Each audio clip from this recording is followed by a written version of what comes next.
Alzheimer's associations around the world. So the person who is going to speak to you this evening is someone with a wealth of knowledge on the topic. I, too, have a grandmother who is going to be 100 years in a few months, and she has dementia. And I understand what it is to have a loved one having the disease and how it affects the family. And I know many persons in the community would have that experience as well. So before Miss Brereton comes to you, I'm going to just speak for a short while to an older person who has experienced someone with dementia, just to share with you a bit about the experience. Heather Greenwich is that person who will come and share a bit of her experience. Thank you.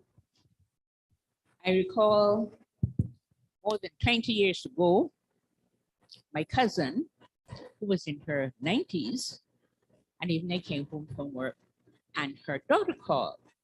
She said, Heather, Muz is not here. She's gone out. We don't know where she is. So I want you to call the police and find out what's the position. You know, God is wonderful. I called District A because I knew some people at District A, and that was the year for me to call. And I was telling him how my cousin lives in Wanstead, and she's missing. So I told him she's missing. So I decided to call you. And as I was talking to him, he said, Heather, hold on. A bus had come in District A station. He said, there's a bus here. I don't know what's happening. Let me find out. And he went to the bus, and the bus contained, my cousin was in it. Apparently, she used to live in St. George, and she decided to leave Wanstead to go back to St. George. She caught a bus, went to town, got in the bus, and the people in the bus looked at her. We don't know her. The bus driver said, we don't know her. And they decided to take the bus to the police station. So just as I was talking to the policeman, and he told me to wait, when he went out and he investigated, she was in the bus. He said, Heather, there's an old lady here. She used to live in St. George. They found out her name. I said, that's my cousin. I'm going to call her daughter and we're going to come. So I'm saying from that time, you know, I kept wondering, eventually she died. But what had happened, I went over by them to settle time and she could not remember anything. I remember one day she told me, she said, I get my pension. I don't know what it is. But I don't know about my pension. I get it at all. And they had to get somebody to look after her. But apparently what had happened that day, she walked out of the house, left the door unlocked, and went her way. And then they took her to the doctor. So then they found out that she had dementia and then Alzheimer's. But I felt badly. I said, suppose something had happened to her, you know? But for about a year, she died about a year after. Both of them were teachers, so obviously they can't stay home with her, and their children were out working and so on, or at school. So they had to get somebody to look after her both night and day.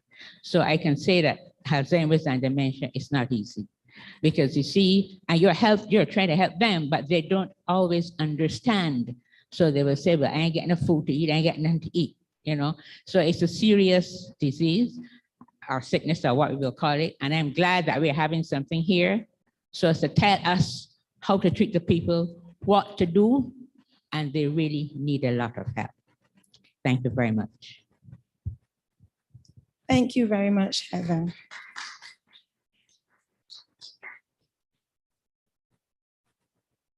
That is just one example, but there are many others, and some, unfortunately, some of them end badly. Many of our older adults are living alone, and many of them are living with persons who do not understand the disease, and they cannot cope with them, and they get frustrated and they treat them unkindly. Today, I want to invite Ms. Brereton to share with us so that we can better be able to help our family members, our community, and also be prepared for if it happens to us.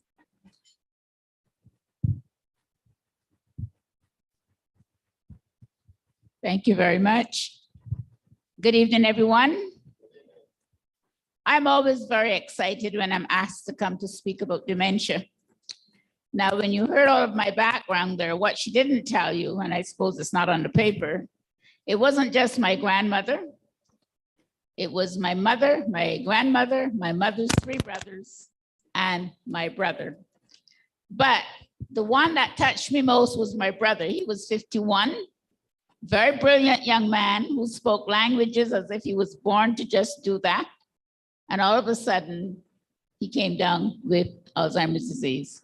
So you see why I fight so hard, and this is why I'm pushing and pushing, because I understand what goes on out there, and I understand the needs for persons who are caring for them as well. Because sometimes we have a tendency to just talk about the disease and not talk about the caregivers, but they're the ones that really, really have the crisis on their hands. So this afternoon, I'm going to do my best to explain to you as much as possible. All right, thank you. Dementia. At the moment, there are 55, better put on the glasses. There are 55 million people living with dementia worldwide. It is now an epidemic. It's at least it's the 6th overall cause of death. And the numbers are set to increase to 131.5 by 2050. Now, here in Barbados, the estimate number of people with dementia, and this was done back in 2014, we're looking at 4,087. Now, regionally, we're looking at 328,000 people living with dementia. And these numbers would triple by 2050. So you'd be looking at something like 1 million people in the region. And I'm just talking about the Caribbean region. There are new cases of dementia somewhere in the world, every 3 seconds. In Barbados, we're seeing people showing signs of dementia in their 50s. Now, by the way, recently, it's only last week, we got a message, and I believe it came out of China, where they diagnosed a person who was 19 years old with Alzheimer's disease. Now, these are the questions that are often asked to me by me, or persons asking me. What is dementia? What causes it? What are the changes that take place in your brain? What is the difference between Alzheimer's disease and dementia? How many people have dementia? How do we treat dementia? Will my children or grandchildren inherit dementia? How do I get the person to eat, bathe, and sleep? How can I get the car keys away from my mother? Just hold on for a second. I think you jumped there a bit. Okay. All right, let's go to this part. What is dementia? Now, dementia is a term used to describe the symptoms of a large group of illnesses which causes a progressive decline in a person's brain functioning. Now, that is what is dementia. Go on. There are several types of dementia. There's vascular dementia. This is a broad term for dementia associated with problems of circulation of blood to the brain. Lewy body dementia, which is caused by the degeneration and the death of nerve cells in the brain. Alzheimer's disease, the most common, and it was named after the doctor who discovered it in a woman in her 50s back in 1906. Alzheimer's disease is an illness of the brain. It causes large numbers of the nerve cells in the brain to die. It affects the ability to remember, to think. You become forgetful and confused. Concentration is a huge problem, and it becomes worse as the disease progresses. It accounts for 50 to 70% of all cases of dementia. Researchers said Alzheimer's can start as far back as 20 to 30 years until it manifests itself. The youngest person to have had Alzheimer's, this is back then, was 30 years old, and that person has died. That was not in Barbados, by the way. The youngest person that I've heard of in Barbados that had it was 35. Now this year, this was back in 2022, the theme used by Alzheimer's Disease International was no dementia, no Alzheimer's. And I believe we're going to continue with that. Now, how can we reduce the risk of dementia? Now, there are 5 ways to reduce the risk. Looking after your heart by becoming more physically active through more exercises, regular exercises, following a healthy diet, more fresh fruits, vegetables, more oily fish, challenge your brain, read more puzzles and word games, and go back to school. Now, that one I've often, like D, there are people that retire, and I often say this, a lot of people retire, but some of those same people would have had children going to school, so therefore they did not get the opportunity to do the things that they want to do. So I often say, now here's your chance. Go back to school and get that degree that you wanted, or push things around in the garage and start the business that you've wanted to do or would think that you would want to do now, rather than sitting at home, watching television, maybe drinking beer or drinking wine and not using your brain. Because when you don't use the brain, it goes to sleep. And a lot of people don't seem to understand that. How many people you hear talk about the brain? Do you hear people talking about their brain? Nobody does. It's always my heart, my lungs, and all the other parts of your body, but nobody talks about the brain. And this is the one organ that tells you what to do when you're hungry, when you're sleepy, when you want to go to the bathroom, all of these things. And nobody ever discusses it because we just take it for granted. Now, challenge the brain. For instance, if you used to brush your hair with your right hand, try using your left hand as well, and enjoy social activities. Go on. Research suggests that leading a brain-healthy lifestyle may help reduce the risk of persons developing dementia later in life. The general rule is what's good for the heart is good for the brain. So it's important that you look after both as well. Evidence shows that people may reduce the risk of dementia by adopting a healthier lifestyle. Now, who gets this dementia? Dementia can happen to anyone, but it's more common after the age of 65. For people 85 years and over, 1 in 4 have the disease. There are people in their 30s, 40s, and 50s who have Alzheimer's. And by the way, yes, more women get Alzheimer's than men. And this is a study that was done in the United States, also shows that Black people get Alzheimer's more than any other race. I believe it's because we have more stress, right? Now, can dementia be inherited? Now, if a parent has this disease, chances are you will get dementia. This depends on the cause of dementia. If anyone is concerned about the risk of inheriting it, consult your doctor. If someone, in some countries, for instance, in Canada, I know if you go to get a test, the doctor will tell you to see a psychologist before, because it's something you're going to have to deal with. And nobody wants to know they're getting it. So it's best to get the help to be able to cope with what the outcome is. Go on. Younger onset dementia. Dementia in younger adults is defined as an onset. It occurs below the age of 65 and it's very rare.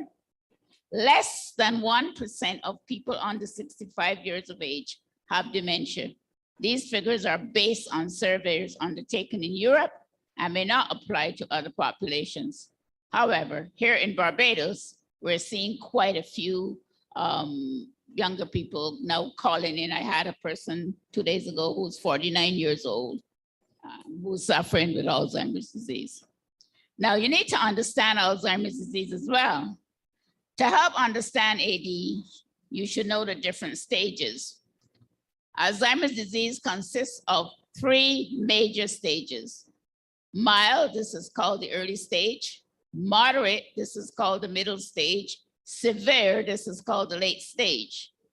Sometimes this depends on age. The younger you are, the faster you seem to deteriorate. Some people live as long as 20 years with the disease. And the part there where it says that sometimes it depends on age, I can tell you, my brother was 51 and he went through basically 7 stages because the progression was so fast. I've never seen anybody go downhill so quickly. Now, the mild stage. People often have some memory loss and some small changes in their personality. They forget recent events, names of familiar people or things. Solving simple math problems can also be a challenge, like balancing this checkbook, but you don't have to have Alzheimer's to balance your checkbook. We all do that sometimes. People with mild AD also slowly lose the ability to plan and organize. An example is making a grocery list and then having to find the items in the store. The moderate stage, people's memory loss and confusion become more obvious, and so is the ability to organize or plan and follow instructions. They will need help getting dressed, and then there is the problem with incontinence. They have problems with recognizing family members and friends, not remembering their names. They may not know where they are and what day it is. One example, my mom used to call me Gwen, and Gwen was her goddaughter that she had not seen in 50 years. At first, it used to make me angry. But then after a while, I realized it's not going to change. So I accept the fact I am Gwen, and I was Gwen until she died. Now, they also lack judgment and begin to wonder. Such persons should never be left alone. Other factors will be restlessness and trouble sleeping.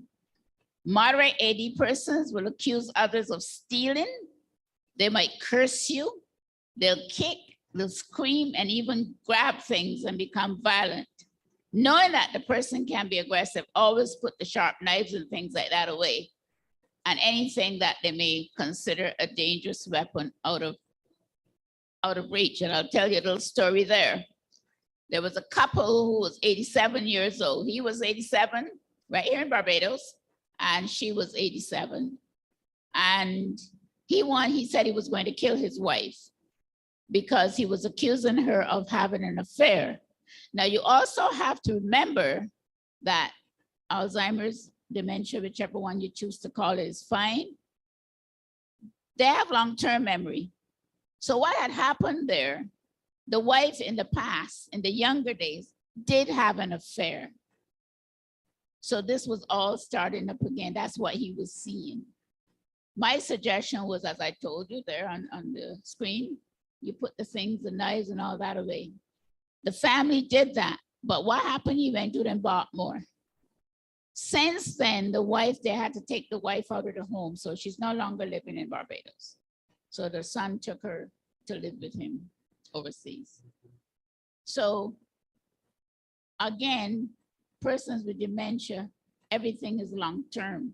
So when you hear them fighting and behaving in the manner in which they're behaving, it's not them, it's the disease that is behaving that way or making them behave that way. Now, the severe stage, people start to lose the ability to respond to their environment, to carry on conversations, and eventually to control movement. They may still say words or phrases, but communication, there's a pain, this becomes difficult. Other factors include weight loss, seizures, infections, difficulty swallowing, and increased sleeping. Now, the latter part, where it comes to the swallowing, I get calls on this all the time. where mommy is not eating, she's not swallowing, she's not doing all those things, and people assume the person is dying. In a lot of cases, that's not the truth. What happens here, a lot of people don't understand. If you're, especially the younger people that are looking after mommy and daddy, nobody stops to say, well, let me check Granny's mouth. Nobody stops to see, let me see if Granny's dentures are fitting properly. This may be why she's not chewing, and this is maybe why she's not swallowing. But on the other hand, if the brain is not telling you to swallow, you're not going to swallow. So these are all the little things you have to be looking for. Another thing I find is that the young people that are looking after mommy and daddy do not know mommy and daddy. So when it comes to things like feeding them and so on, they just assume mommy want chicken, or mommy want fish, or mommy want breadfruit cuckoo, and they cook what they want. Nobody ever stops to ask, Mom, would you like this or would you like that? I mean, there's still some things that a person with dementia, especially in the early stages, is capable of doing. We tend to make a mistake by figuring, okay, she's got dementia, she has no idea what she wants, but that's not always the case. I love to tell the story about a lady that called me about her mother who would not stop washing the towel. She got up, she washed it, she put it on the line, she waited for it to dry. She washed it again and she put it back on the line to dry. What I said to her was, well, when do you do your washing? I have to do it on weekends because I work. What a waste. All that's happening here is that the lady is so used to doing those things that she was doing it.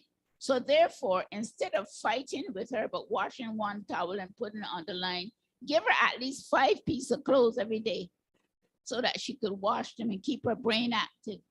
By the end of the week, you might get all the laundry done. Another thing is, in order to keep them active, is you have to encourage them to do the things. You don't just assume that they're not capable of doing anything. There's a lot of things they can do. When you're out hanging out the laundry, make sure that they're outside with you as well. Let them pass the clothespins. When the clothes are dry, mommy, daddy, whoever, fold the clothes. They may not be folded the way you want, but the whole idea here is to keep whatever brain cells they have active and keep them busy. We all have this tendency when the person with dementia saying they can't do anything, you can't let them do. That is not true. They are capable of doing so much, but it's the people that are caring for them do not have the knowledge and the understanding to deal with the situation. And this is why I love doing what I'm doing, because I see so much of it. And I see so many elder people that could still be in the kitchen helping to make those bakes and things like that they've done in the past, that we younger people, and I say younger, tend to still crave. So don't knock it until you understand what you're doing. Now, what to do when a person is diagnosed? Now, this is also an interesting part for me, because a lot of people don't seem to comprehend what to do after they're diagnosed.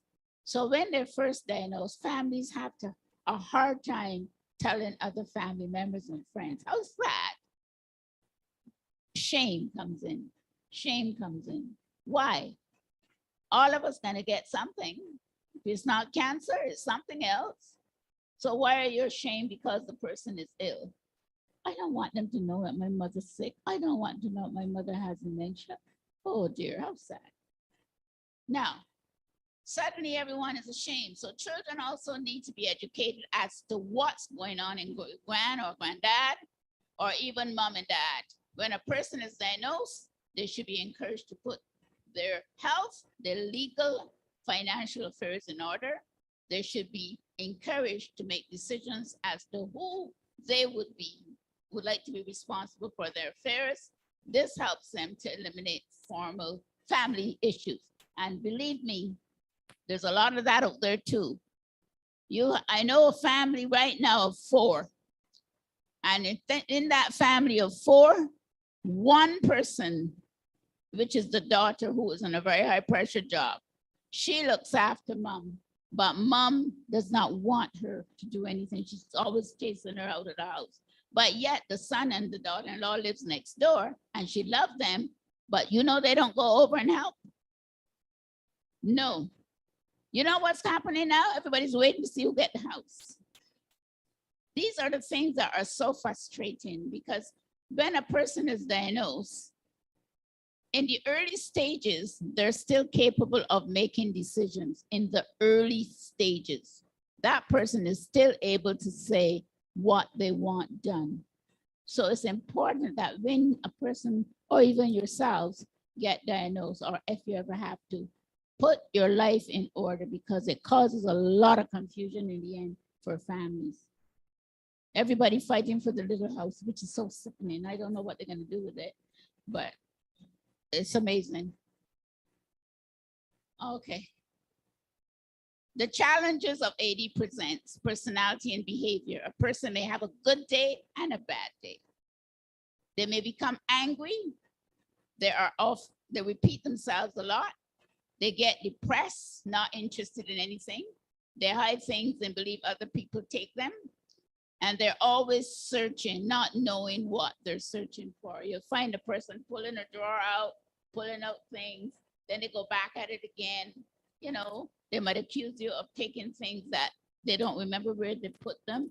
And when it gets like that, there are things that you can do to help eliminate the stress for yourselves and for that person as well. All you need to do is say, okay, let me help you, and help the person to search for it.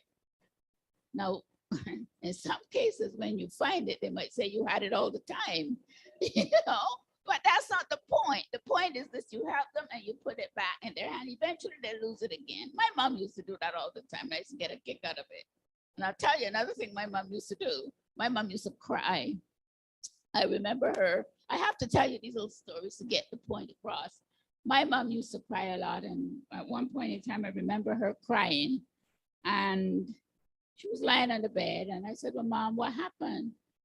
She said, she don't want me to marry James. No, this is long term. I said, well, why not? And now I crawl in the bed because I want to know what she's talking about. So I crawled in the bed and got her in the covers and with her and so on. She said, she don't want me to marry James because James is too black for her. On my mom's side of the family, they're like people from plantation kind of thing. So in those days, you know how it was. And my grandmother thought my dad was too, I'm like my father. There's 6 of us and 3 fair and 3 dark. So I'm like my dad. So that's what she was praying for. Now, little did I know that my grandmother did not like my dad. I mean, they got along, but I didn't know it was like that. So all I'm saying here is don't knock it. There might be something you need to know about the family. So here's an opportunity to find out what went on years ago. Okay, so don't knock it. Personality and behavior. A person may have a good day and a bad day. They become angry and they often repeat themselves. They get depressed, not interested in anything. They hide things and believe that other people take them. And they're always searching. Continue. Wondering, pacing, unusual sexual behavior. And those 3 happen a lot. People wander away from home, and they're not wandering away because of that they want to. It's going back to the past. As you mentioned earlier, they might be going home. Somebody want to go home, and that person might be born in St. George, but now living in St. Thomas. So they're going to find their way back to St. George. I know in Canada this Christmas I was up and I realized I kept checking. And when I checked, I realized there were 3 people who walked away from their homes. One of them, I knew the family very well, so I kept calling. I even called the police department. But one of them I knew very well. And I said, well, did you check here? Did you check there? And so on. And it so happens that when they checked, the person was found back in St. George. You know, so you don't assume that. And I don't know if they found the lady there that from St. George's yet. I don't believe they did. The last one of them, I don't think they found her. So you just assume that she's gone. But sometimes they're restless, or another thing, the person might be hungry. So they're walking away. There's all kinds of different reasons that they wander away. And one of them is hunger. One of them is the fact that they're going back to the past, because if they don't get home fast enough, mommy going to beat them, things like that you'll hear.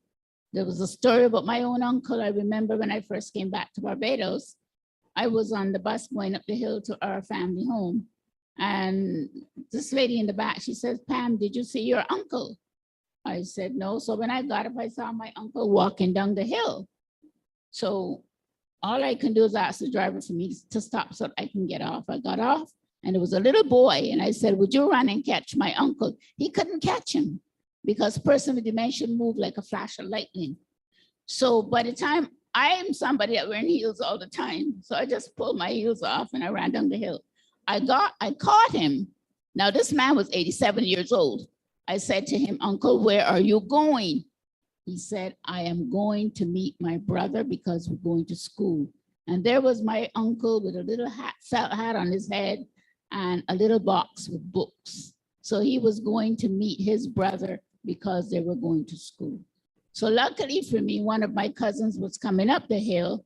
I flagged her down. We got in the car and went back to the house. By the time we got to the house, he forgot everything. Just walked right in. Okay, so they do wander away for different reasons. Now, you might even notice that the person stopped caring for themselves and how they look. They stop bathing and hate changing their clothes. Now, this could happen. And sometimes I see people in Barbados and I can spot them. You might see a lady standing, I've seen this, standing at the bus stop, wearing a duster, the little house dress that people wear, hat on her head and a purse. That person is not dressed for work. There's something wrong. Why is that person outside in a duster and a purse? There's something wrong. That person may have dementia. So when you see someone like that, don't walk away from it. Just try to strike up a conversation and you might be surprised. Alzheimer's persons can harm the caregiver by lashing out. Sometimes this is caused by poor communication. Communication is the key. We have a tendency when we're talking to people, we're shouting. The important thing is to be able to, for instance, I often say when you're talking to someone, look them in the eye, hold the person's hand gently and talk to them in a loving, friendly way. Don't shout.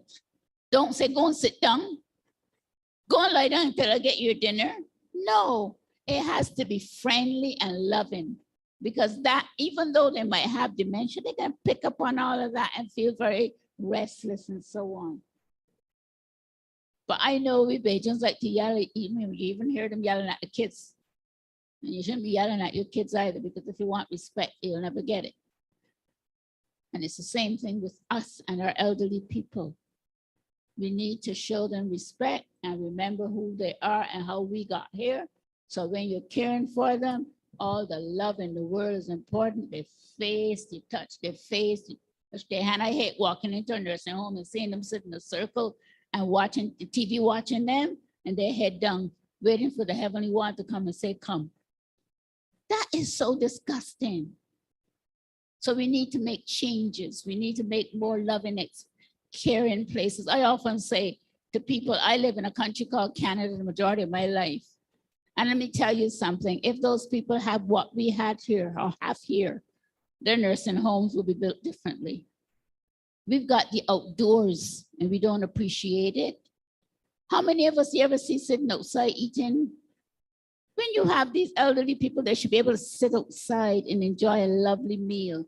They should be engaged with gardening. They should be and these are the things I would like to see in the future when it comes to the nursing homes and the daycares and things that we have in Barbados. But it's not happening.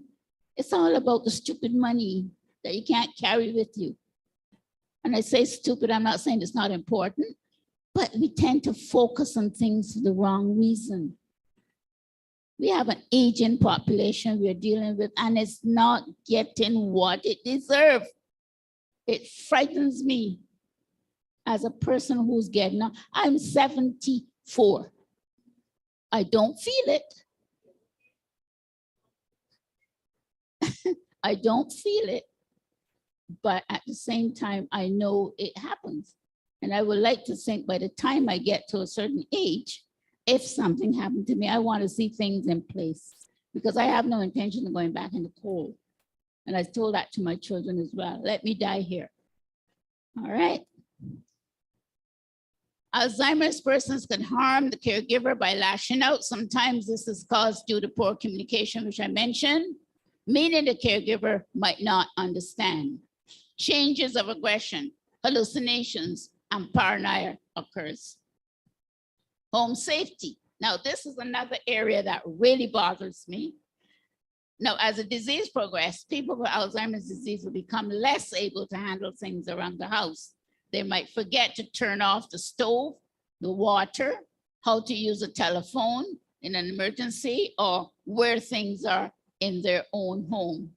So therefore, you have to make changes like you get in smoke detectors, emergency phone numbers, safety knobs, like what you do with the babies on the stoves and so on, childproof plugs for the electrical outlets. Everything in the home should be simplified. Example I'll give you would be less furniture, handrails in the bathrooms, stairways. Stairs should be color coded. And this is something that we need to put in the institutions where we have elderly people, not just persons with dementia, but all the stairs should be color coded because somebody might look here and think this is one step, but you got to come down 3 and 4 or go up 1, 2, 3, and 4. And they might just look at it and see 1. So it's important that everything is color coded. Red, yellow, green, blue, all of that. Go ahead. Bathing. Now, this is an area where it's a big problem. Bathing should be treated as a fact, not a question. Never ask if you want a bath or a shower. Simply say your bath is ready. Here's a towel. This will help to avoid arguments and will soon become a routine activity. Shampoo, soap, towels should be ready. Bathtub kept warm if this place is a little cool. And music. Music helps a lot. The person must be treated with consideration and be informed step by step. Now, that does not necessarily work for everybody, but there are people, I've gone into homes where I actually showed people what to do if the person does not want to take a bath. Again, that person is suffering from they have long-term memory. So if they're not going to allow you to give them a bath or get in the bathtub themselves, the simplest thing to do is, I always say, and I've done it with people, you get their tea ready, take them in their kitchen. After all, it's their kitchen. You get a nice basin or pan, whatever you have, and fill it with the water and soap. 2 washcloths or 2 sponges, whatever you use. Give them 1 and you take 1. You start from the back. Nobody has to bathe every day. Let me tell you, we do it because we got water and soap. But you don't have to push people with dementia in the shower. You start from the back and you start from the neck with the washcloth or the sponge, whatever you're using. And while you're doing that, you're talking to the person, but you talk to them about the past because their head is in the past. Mom, Dad, do you remember when we were children and we went down the road by Mr. Jones and we would pick his apples and he would chase the dogs at us? All of those things you could talk about. And meanwhile, you're talking, you're rubbing and sponging. And meanwhile, you say, well, Dad, or Mom, you've got a washcloth too. Would you take it and rub between your legs and so on? And, eventually you'll see how clean you get the person. You get the clothes off. Push those clothes far away because you know they're going to want to put them back on. They had them on all week. So you push them away. It's important that you get all the clothes, if possible, the same. If you can get all the dusters and everything the same. So when you take that one off, you quickly put the other one over the chair back or wherever, so that when they say the same thing, So therefore, it's not a hassle with the other clothes that you can get in the machine. So those are little things that are very important, and they work. I mean, when I was finished with that one person in St. Peter, he was shocked. He said, "But she didn't give you any trouble." There's no trouble. You're talking about the past. You're not bringing up anything that happened in the present, because their minds is back in the years when they were doing this and doing that. So make your lives a little easier as caregivers. Okay, dressing. They have a terrible time putting on their clothes. So by the way, I've designed some nightgowns and so on, and pajamas for men as well, which will hopefully we'll get them all completed pretty soon. And these are designs to meet the needs of persons with dementia who cannot deal with zippers and buttons and so on. So that is because my background is art, so I needed something else to do. So hopefully we'll get those out pretty soon. It's recommended, if possible, to get the clothes to look, as I said before, the same, and this helps eliminate problems. Now, let's go on. If the clothes are the same, okay, that's fine. The gentleman who used to dress so smartly to go to church can no longer tie his tie. He might wear 2 different color socks.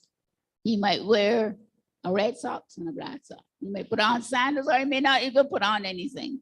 But this is a man who used to go to church every Sunday, nice 3-piece suit, nice little thing in its little pocket, and so on. And the same thing goes for ladies. The lady also, she was always well-dressed, she was well-coordinated, no longer remember how. Instead, she might wear 2 dresses and both on the wrong side. The slip or petticoat, whichever you want to call it, might be a mile long. These are things I've seen with my own eyes.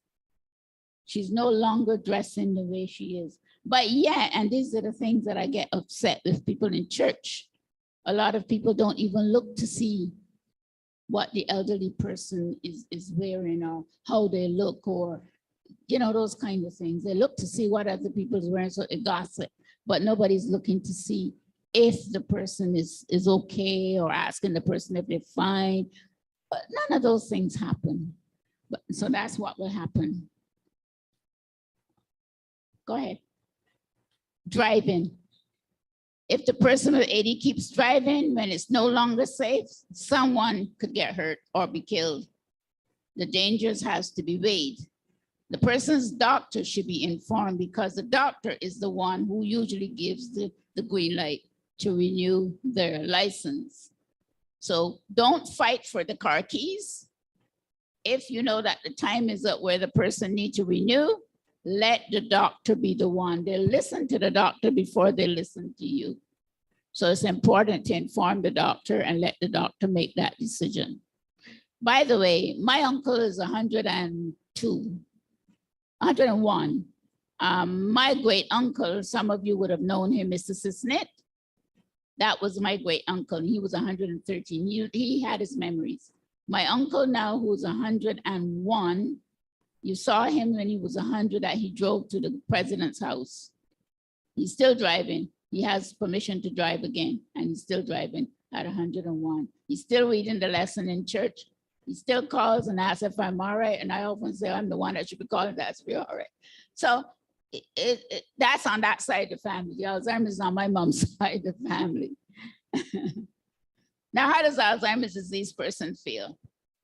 Like all of us, they have feelings of denial, anxiety, frustration, guilt, hurt, loneliness, sadness, fear of feeding, of being overwhelmed, stress caused by someone or something, confusion due to change in routine, including travel, health-related problems such as pain, new medication, lack of sleep, infections, constipation, hunger, thirst, eyesight, and hearing problems. And then there is a feeling of hope. Changing the environment of an AD person can also be difficult for them. That is true. If you move them from one environment to another, it causes problems. If you move your mom from her house because she lives down the road and decide You're going to bring her up to your house. She's going to wake you up in the middle of the night and tell you she wants to go home.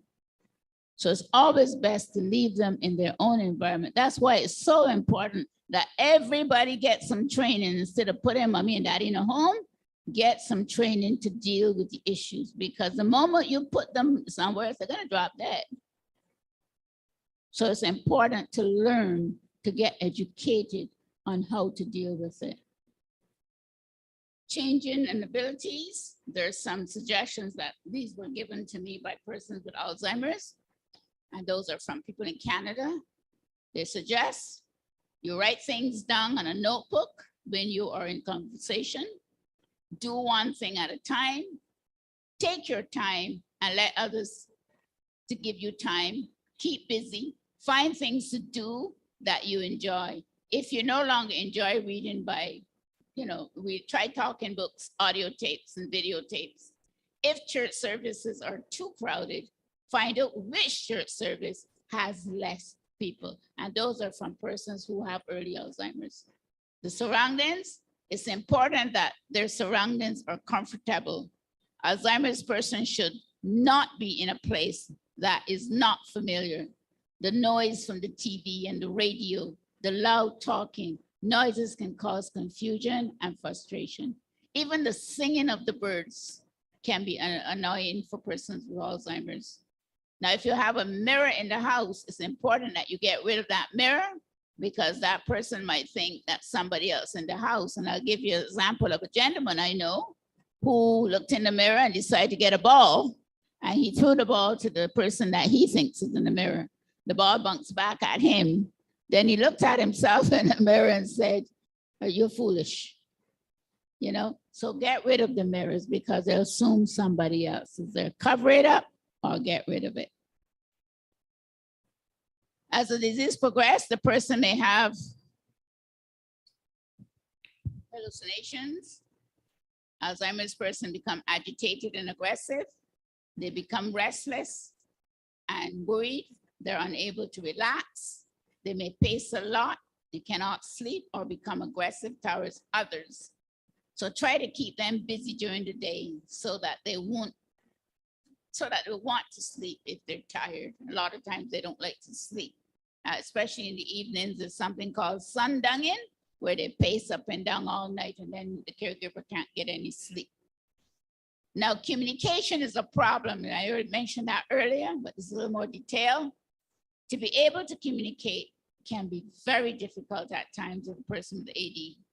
So it's important when caring for someone that your communication skills change to correct with theirs. It's important to make eye contact and get the person's attention and call the person by name. The tone of your voice is very important, how loud your voice is, the way you look at the person, and the body language. Body language is a message that you send. An example will be the way you stand up. If you stand with your arms tightly folded, you may be sending a message that you are tense and angry. Try to keep a two-way conversation for as long as possible. Try distracting the person with AD if communications become a problem. Another example would be to offer something fun, some activity or a snack, or take a walk around the neighborhood and talk about the things of the past. Communication is hard because they have trouble remembering things, struggling to find the right words, and not knowing what to say.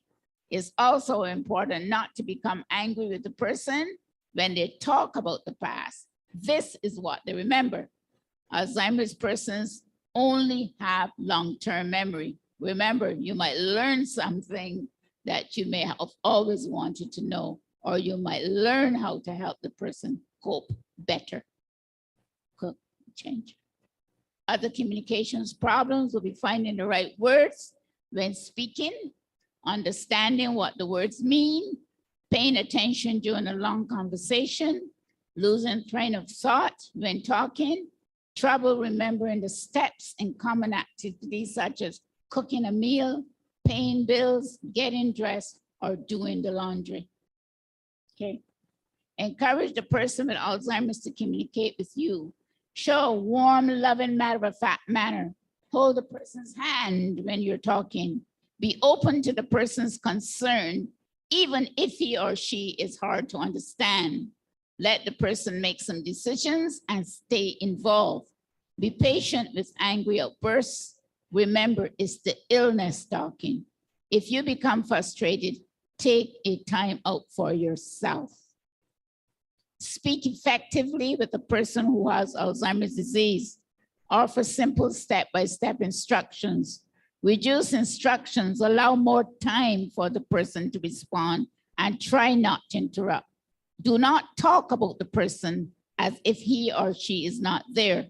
Do not talk to the person using baby talk or baby voice. Instead, here are things you should say. Let's try this way. Do not point out mistakes. Say, please do this instead of don't do this. Praise by saying thanks for helping, even if the results are not perfect. You can also ask questions that require yes and no answers. There's one example you can say, are you tired? Instead of asking, how do you feel? Limit the number of choices at mealtime. Another example you can say would be, would you like fish or chicken for dinner? Instead of saying, what would you like for dinner? Different words can also be used if the person does not understand what you said at the first time. It's one example would be if you ask the person if they're hungry and you don't get a response, you could say, dinner is ready now, let's eat. Try not to say, do you remember, or I told you so. Wandering is another problem. People with Alzheimer's disease wander away from home and their caregivers. So it's important to tell your friends and the neighbors what is happening and whatever you are caring or whoever you're caring for, because when it comes to the disease, it's really everybody's business. More dementia people, when they wonder, are usually going back to the things in their past, of their past. Work, school, church, even places where they were born. Remember, the wandering is not done purposely. Make sure the person has some kind of ID. There's a tracking device. Anybody looking for that, just give me a call and I will give them the information.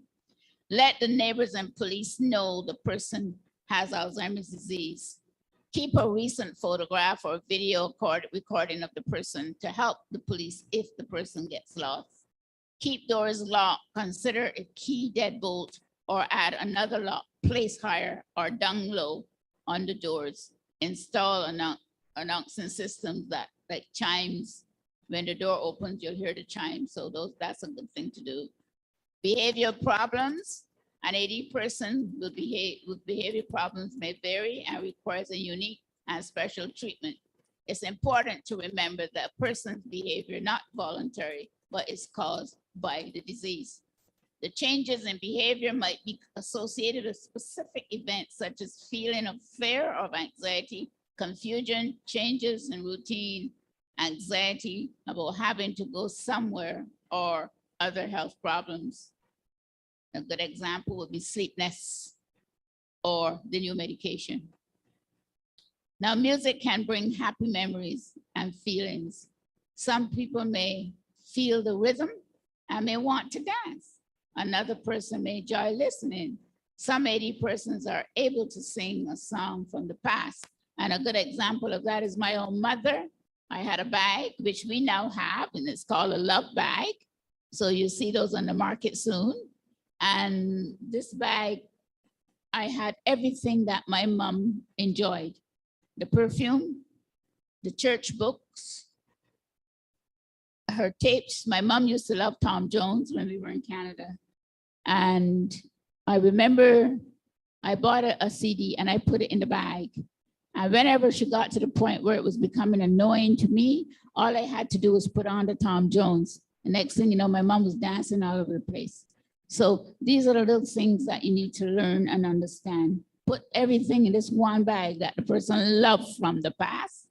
Pull them out when they get on your nerve, and you'll see the difference. Perfume, I remember the Chanel, she liked Chanel. So when you spray that, there was a different on her face. The reaction was different.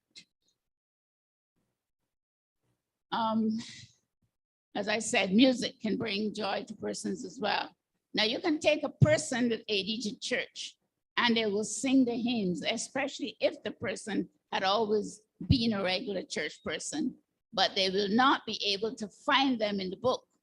It's important to understand that AD persons can still have a life. Try to find out what the person used to do before the changes took place.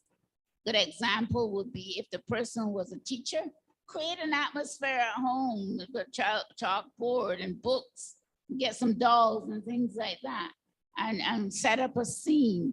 If the person enjoyed painting, get paint, all those kinds of things. But it's important to know what that person used to enjoy. Pets, more people with AD enjoy pets such as dogs and cats. The pets may help to bring them some life. People come alive with animals. I mean, most of us like pets, I love dogs. Some people don't love dogs, they love cats. Gardening. Somebody did that. Gardening is a way to be part of nature. It's also may help people to remember their past and fun times. It can also help the person to focus on what he or she can still do. Things like caring for outdoor plants, flowers and vegetables, water the plants when needed, talk about how much the plants are growing. You know, there's so much to do and keep yourselves and that person alive. Taking care of yourself is one of the most important things you can do as a caregiver. Now, how do you do this? You're gonna ask for help when you need it. You're gonna come and join the association. You're gonna take breaks each day. You're gonna spend time with friends. You're gonna keep hobbies and interests, eat healthy foods, exercise, see your doctor regularly, and keep your health, legal and financial information up to date. Learn about Alzheimer's disease to help you cope. Plan how to take care of the person with Alzheimer's disease to make things easier. Caring is also about creativity. Create a safe home for the person. Find the right place for the person if they can no longer live at home. Learn more about the medications. Find out about the late stages of Alzheimer's. Now, caring, I will stop here, and if you have any questions, that's pretty much coming to the end. So I will stop and you can ask me any questions that you wish.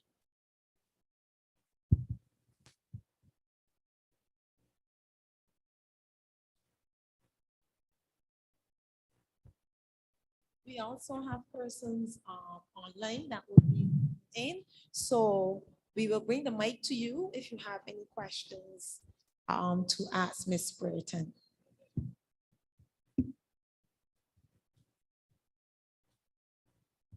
Good evening, Ms. Brereton. Yes, my first question is is lack of sleep a sign of dementia? Lack of sleep? Lack of sleep. If it is a sign, what are the signs? Lack of sleep can also be a problem. As a matter of fact, we all should get, all of us in our age group, should be getting our 8 hours sleep a night. All right, so sleep is very important. It can cause problems later, yes.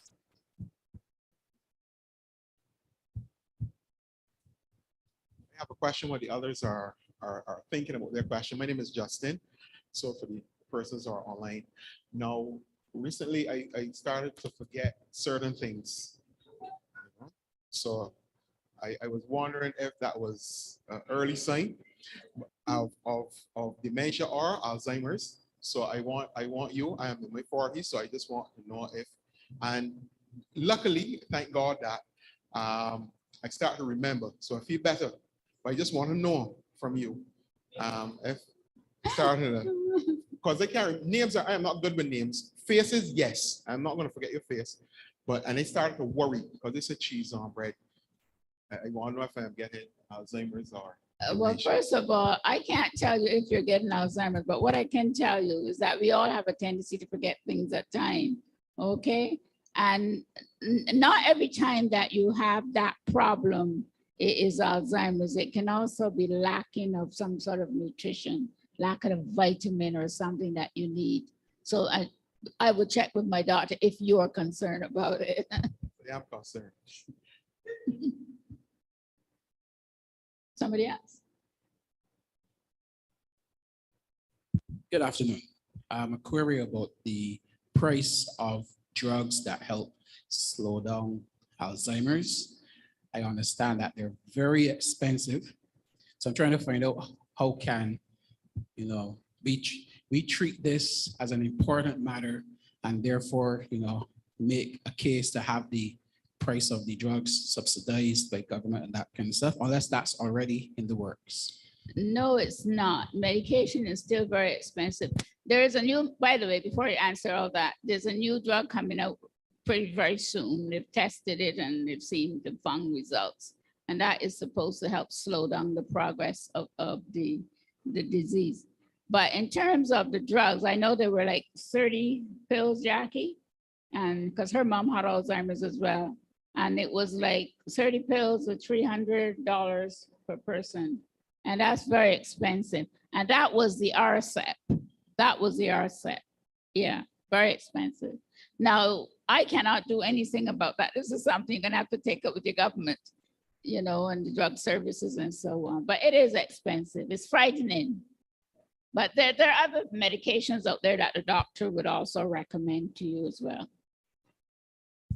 Question. And the thing is with the RCEP, it doesn't work for everybody, It doesn't.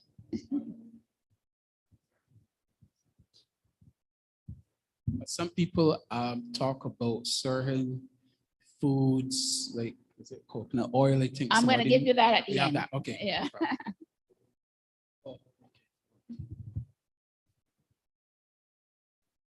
Anybody else?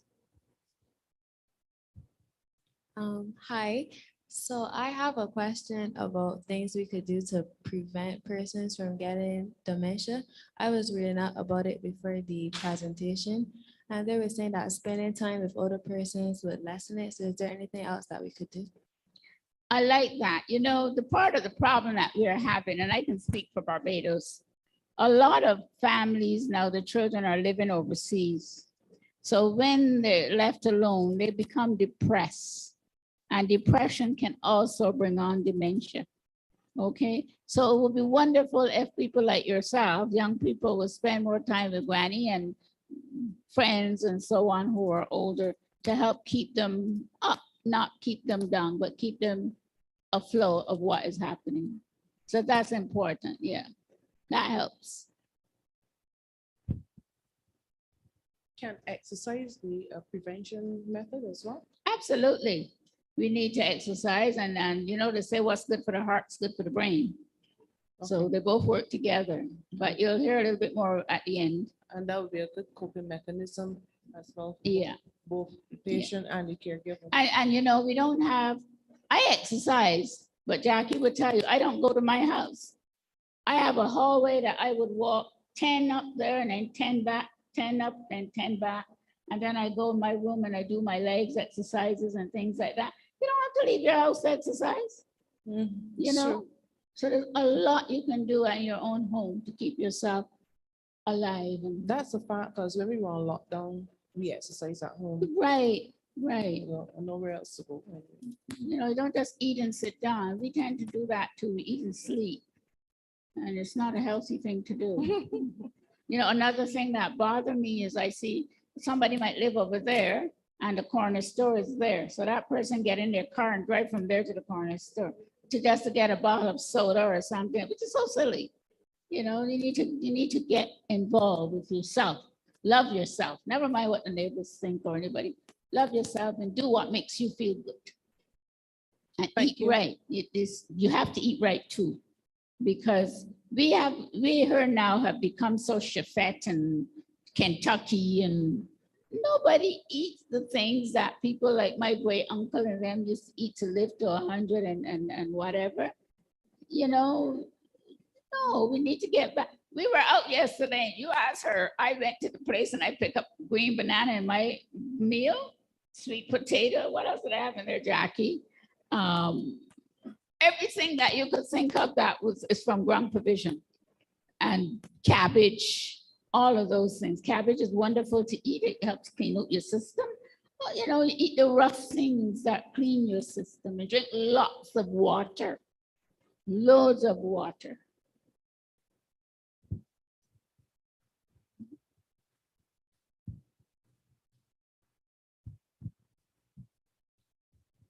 Hi, my question is there a link between the other lifestyle diseases and dementia? Absolutely. Good question. Diabetes. Alzheimer's is considered diabetes type 3. All right. And you know, here in Barbados, there's a lot of people suffering from that. He just put his hand up, so I imagine he's one of them. But yes, there is a link. You see, the thing is, we need to be part of the NCDs, but we're not. We're not. Because when you look at it, you talk about things like you shouldn't be smoking. People who smoke a lot, people who drink a lot, there's something called alcoholic dementia. People who do all those things eventually end up with dementia.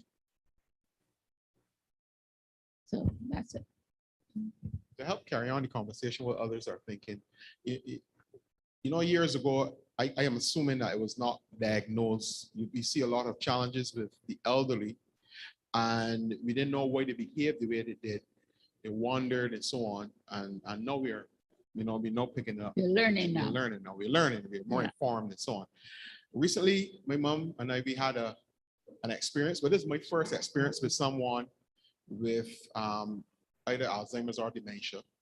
And she asked about one of our family members who died in 1992. So I wonder, my question to you is, do you, in that moment, do you take them back in history and continue the life that is, well, you know, she all right? Or do you say, look, she dead and don't worry about it? How do you deal with that when the person says to you, but what happened to my sister? I see she for a while, you bring she up here with me like you normally used to.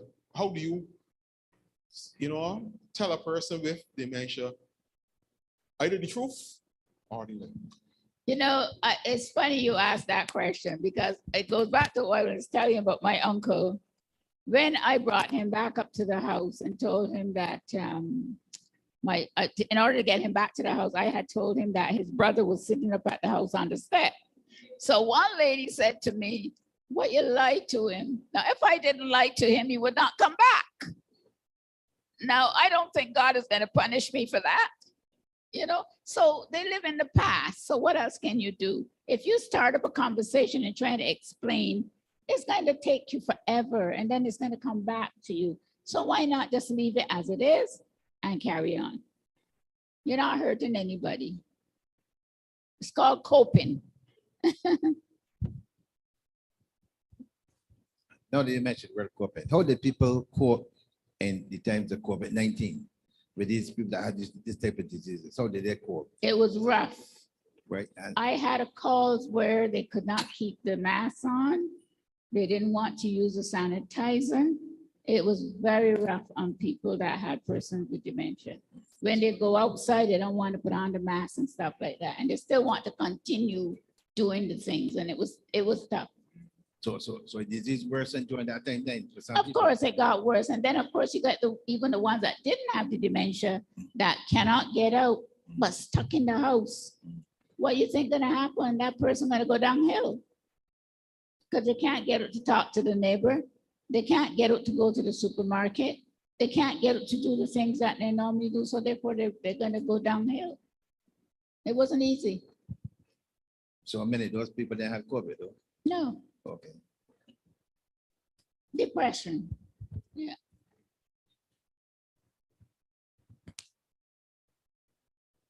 Mm.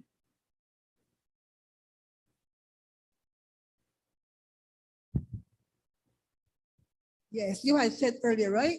That persons wear two different color socks. But let me tell you, you had me scared there because I still know. Sometimes if I can't find the two pairs, I wear one in the next and I look good. But you, but you know what you're doing, right? So I thought that I was going that route, but no matter the All right, then you know what you're doing. At least you're talking about it. You started your trend.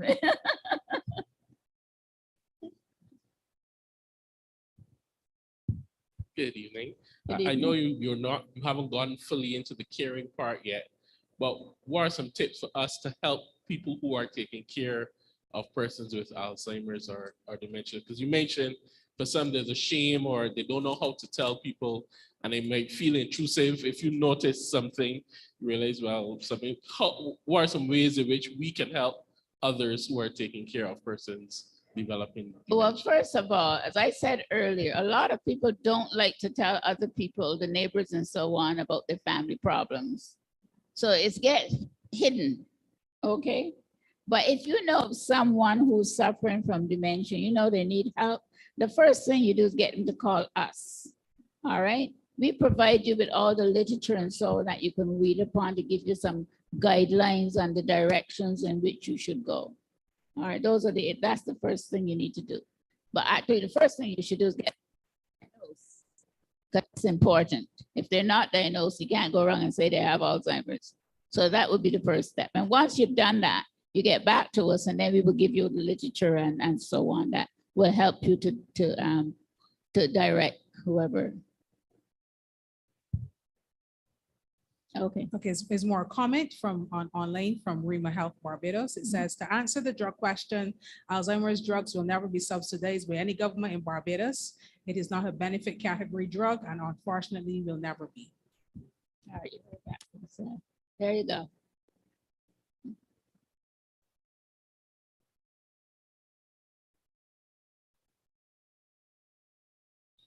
In terms of getting them diagnosed, are any tips there? Can they just go to any physician? Are there any indications there? Not everybody has close family with them who knows their personal history and can take them to their personal physician. So what about those circumstances in terms of getting someone diagnosed? We have 4 doctors that we work closely with. If someone calls us, if they don't have a doctor of their own, we will recommend that they contact those doctors. But technically, your GP should be able to diagnose you with dementia. They should. Some cannot, but majority of them should be able to. As it relates to the literature and the information we're given, we are wondering if it can be shared, left with us. How would you go about doing that, or pointing us to a website, or how would you share this information that you just shared with us? Well, right now, all I'm giving you are the warning signs, but I did bring a package here with some stuff that you can photocopy and hand out.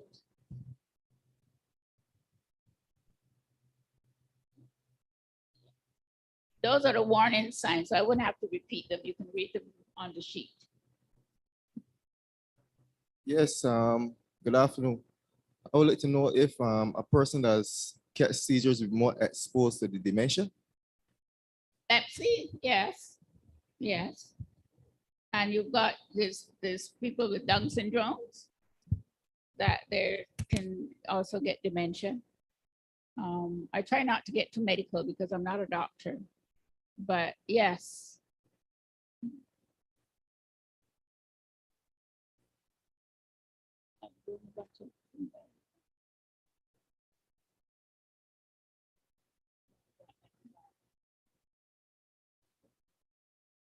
So that's it, or can I? I'm going to ask another question as relates for church. Many churches in Barbados, in terms of the population, it would be categorized as a mature. Most churches, as I know them, to be mature in terms of their population. How do leaders help family members with this problem with dementia? Because persons come to church, and you have to look out for your age population. How can leaders assist, spot in this situation?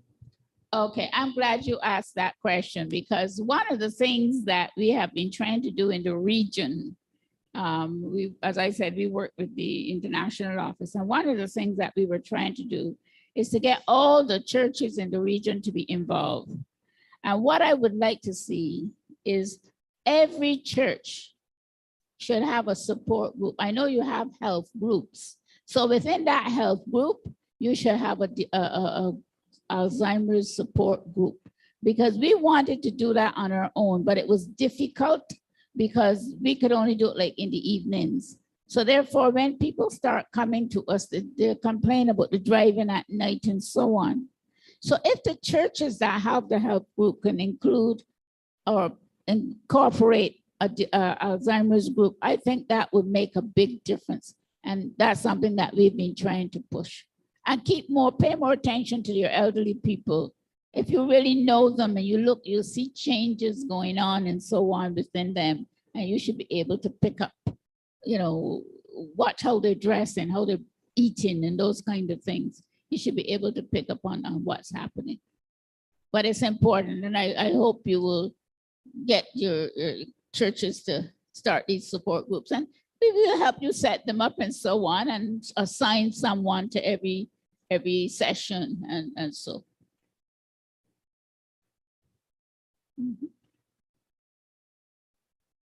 So I can continue.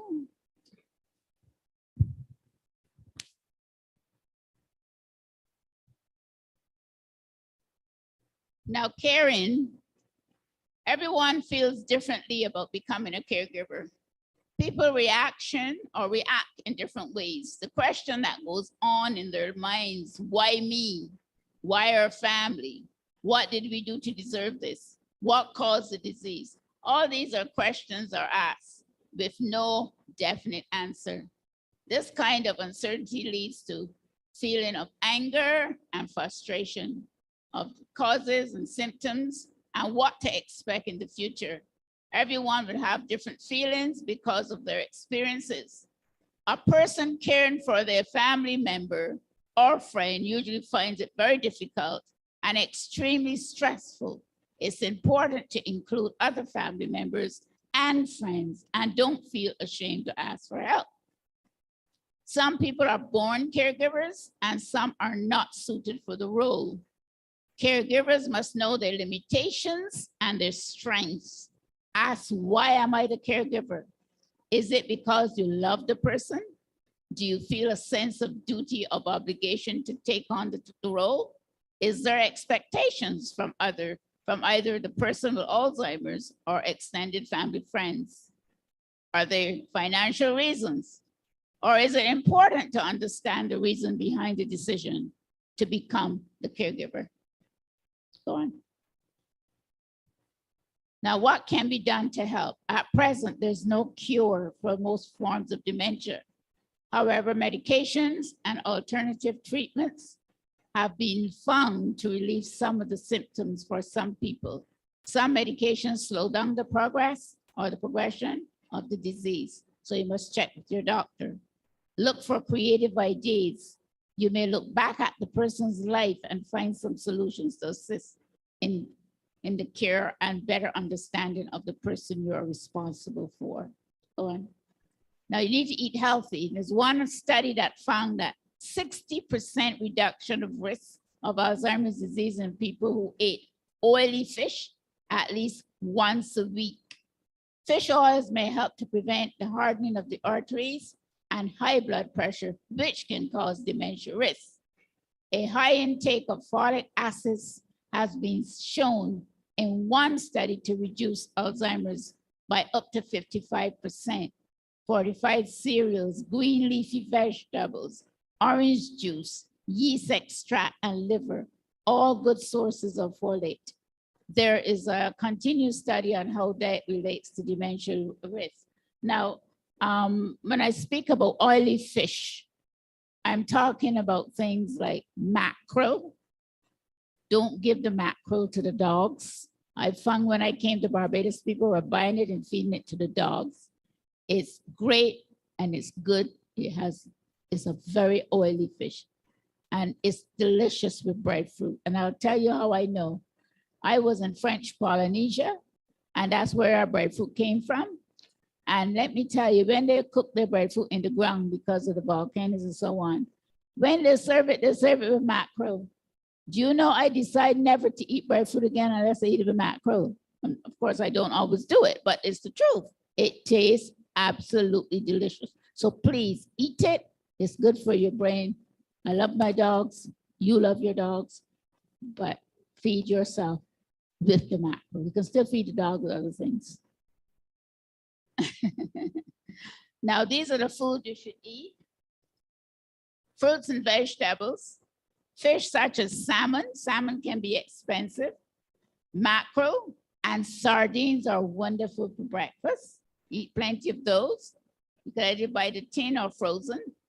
Eat more foods like whole grain breads for breakfast, cereals, rich pastas, potatoes, whole grain, wholemeal, or brown varieties where possible.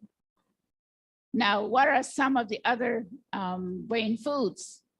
Blueberries, walnuts, olive oil, coconut oil, and magnesium. Remember, the brain is actually fat, so therefore we need not to eat to fill our stomachs, but take care of the one organ that guides us. The brain also needs to be challenged thoroughly. Brain boosters. Give your brain a boost.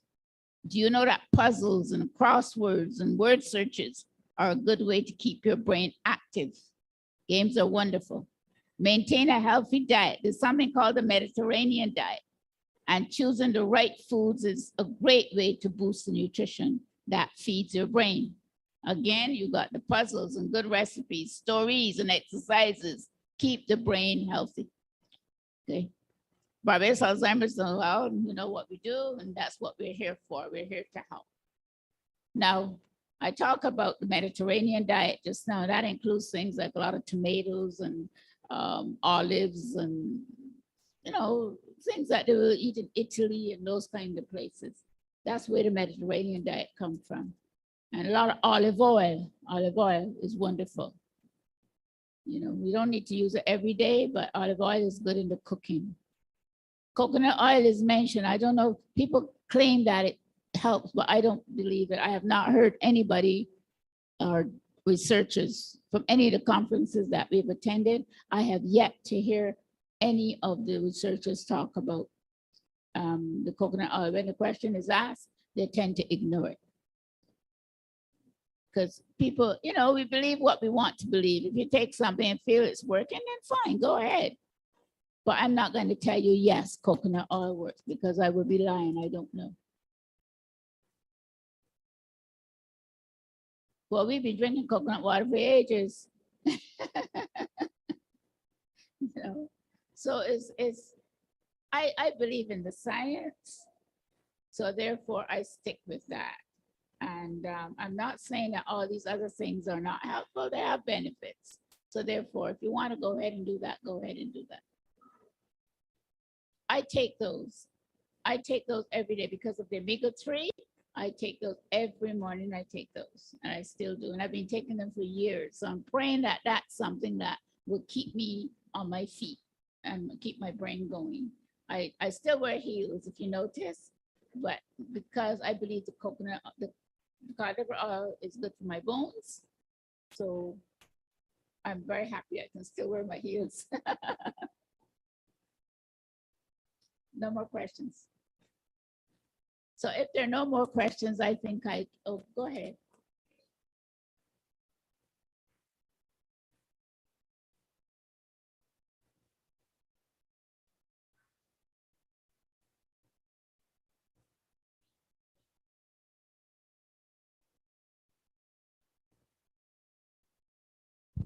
That's annoying, isn't it? And over. It's one thing. But then his memory way back asked us, we can't help us. We don't know. We were not around then. Yeah, seriously. And then he talks about people who have died and asks if we remember these people, but we don't know. But then when it gets like that, what do you do? Not me, my mom. So what does mom do?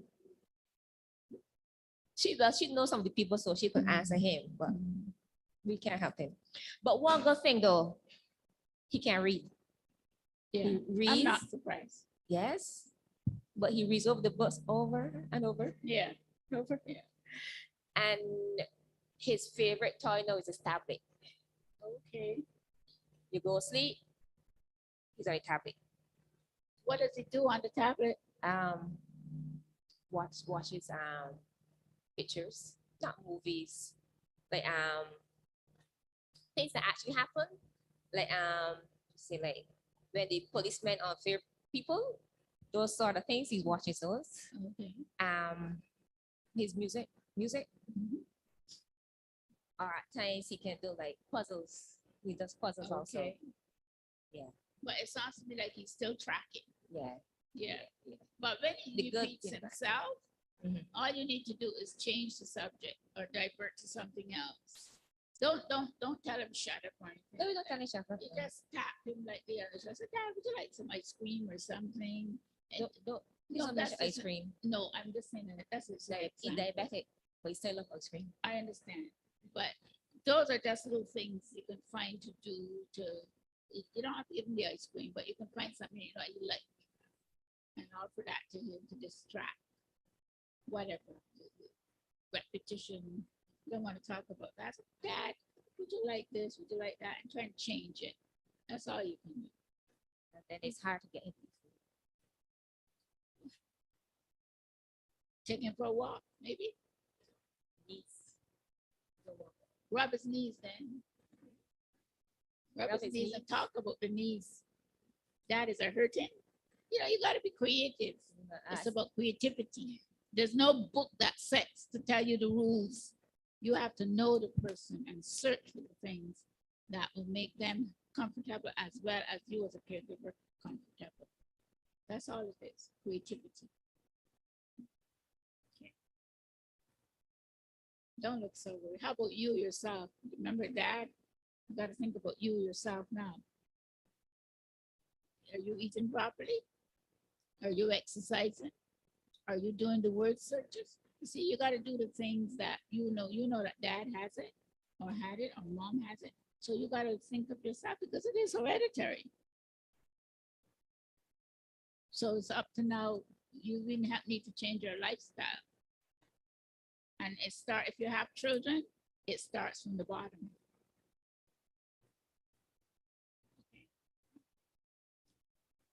So if there are no more questions, yes, sir.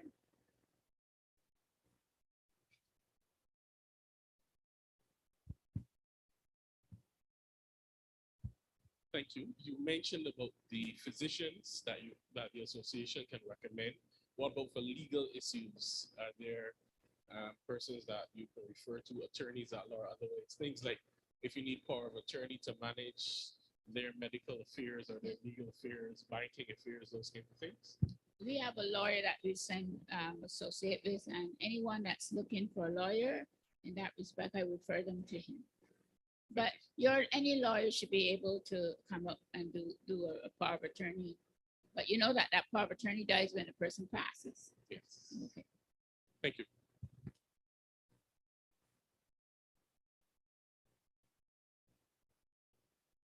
Is that it?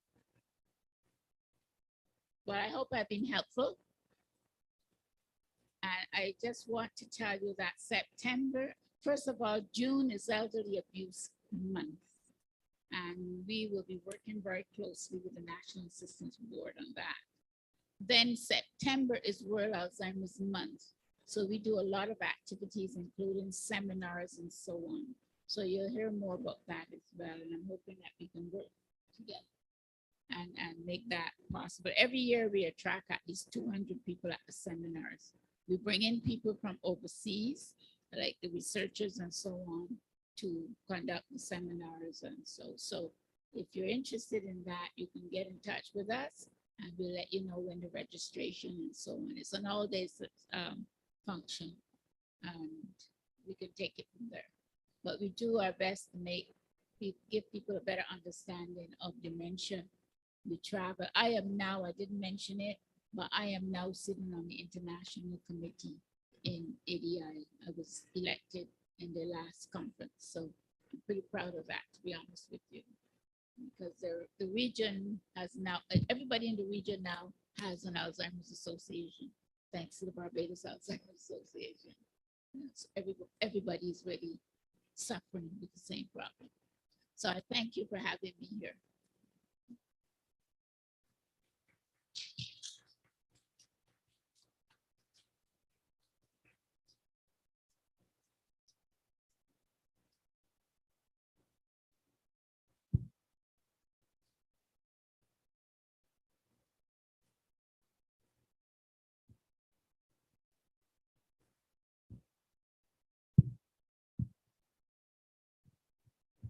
Thank you so much, Ms. Brereton, for doing such a wonderful job, an excellent job providing us with this information.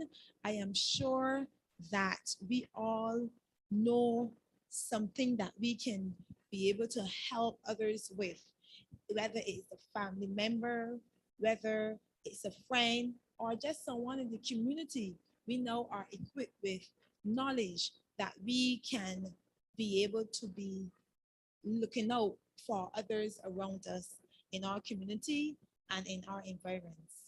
I want to thank all of you for coming this evening. I really appreciate it. And there were some forms, their evaluation forms that were shared out. And I just want you to fill them out and pass them back in as you are leaving. You are grading the presentation basically to be able to say how you enjoyed it. If you would recommend it to someone and you now have the knowledge that you can share with others. So I thank you once again and I look forward to working with you. Okay, and what we will do now is that we will all stand and we will end with prayer. We began with prayer and we will end with prayer. And I also want to thank Jackie for she is the secretary of the Alzheimer's Association and she would have come along with Miss Brereton. And our pastor is there in the back and I just want to thank you for dropping in as well. And everyone, thank you, thank you, thank you. I learned a lot and I am sure that you did as well. So let us all stand and we will end with prayer.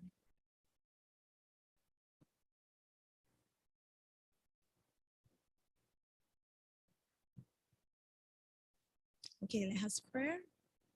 Eternal Father, we are so thankful, dear God, for your goodness. We are thankful, dear God, that you would have allowed us to be able to come this evening to receive knowledge on how we can help others and how we can also maintain good health so that we are better equipped to prepare for certain diseases and even prevent them. Father, we are thankful for Ms. Brereton and the knowledge that she provided. And we just want to thank you for opportunities such as this so that we can be better citizens, we can be able to be better family members, we can show our love and we can learn more. So Father, we ask that even as we leave, that you will continue to be with us, grant us traveling mercies, and help us, dear God, that we will continue to give you the praise and the thanks, for you are a wonderful God. Thank you. We ask these mercies in Jesus' name. Amen. Yes. For those members, we are going to be having our business meeting immediately afterwards. So we invite you to stay on for the business meeting.